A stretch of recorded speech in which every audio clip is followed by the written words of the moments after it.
महोत्सव हो रहा है। साहब के उस सपने को, साहब की उस बात को, साहब के उस आदेश को, उस आज्ञा को पूर्ण करने के लिए जो उन्होंने बरसों पहले कहा था, और मैंने अनुभूत किया है कि शिव के शिष्य ने जो कह दिया है होता वही है।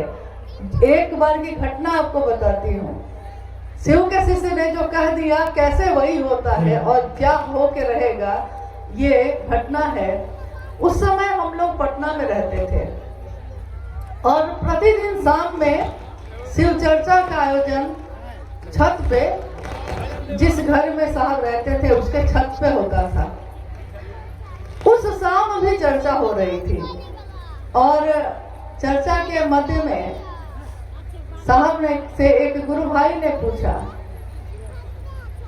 शाम का समय था, बहुत जिज्ञासा समाधान होते रहते थे उस समय।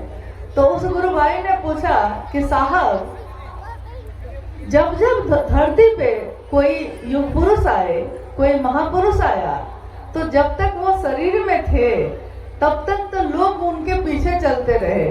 मतलब जब तक वो शरीर में है तो सारे जो उनके साथ के लोग हैं उनके साथ चलते रहे, एक होकर चलते रहे।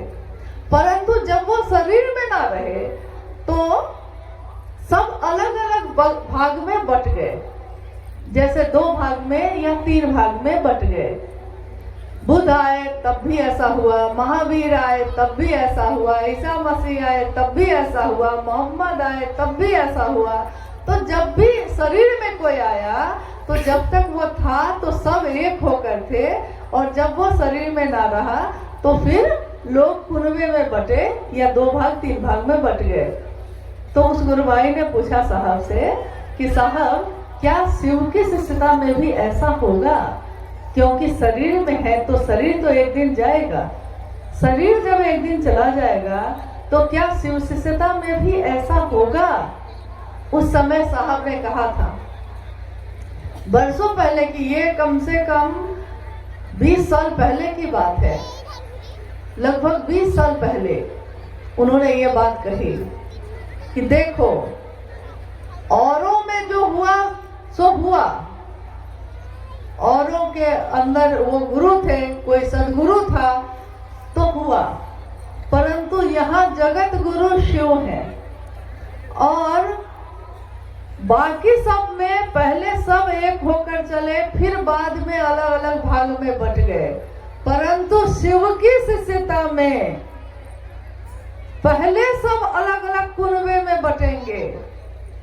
कोई इस क्षेत्र का हो जाएगा, कोई इस जिला का हो जाएगा, कोई किसी स्थान का हो जाएगा, कोई वरीय हो जाएगा, कोई नया हो जाएगा, परंतु शुरू में ये सब होगा और अंत में सब एक हो जाएंगे। शिव की शिष्यता में सब एक है और हो के रहेंगे। ये आज से 20 साल पहले साहब ने कहा था और आज ये आंखें ये देखती हैं कि जो उन्होंने कहा है वही हुआ है। आज सभी के मन के शिकवे शांत हो गए, शिकवे गिले किसी से अब नहीं है।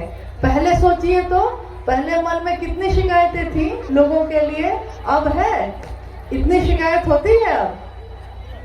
पहले तो जब लोग आते थे साहब से मिलने तो सबके पास किसी न किसी की शिकायत होती थी, परंतु अब सबके पास एक ही बात होती है, मैं शिव का शिष्य कैसे बनूं और दूसरों को शिव का शिष्य कैसे बनाऊं।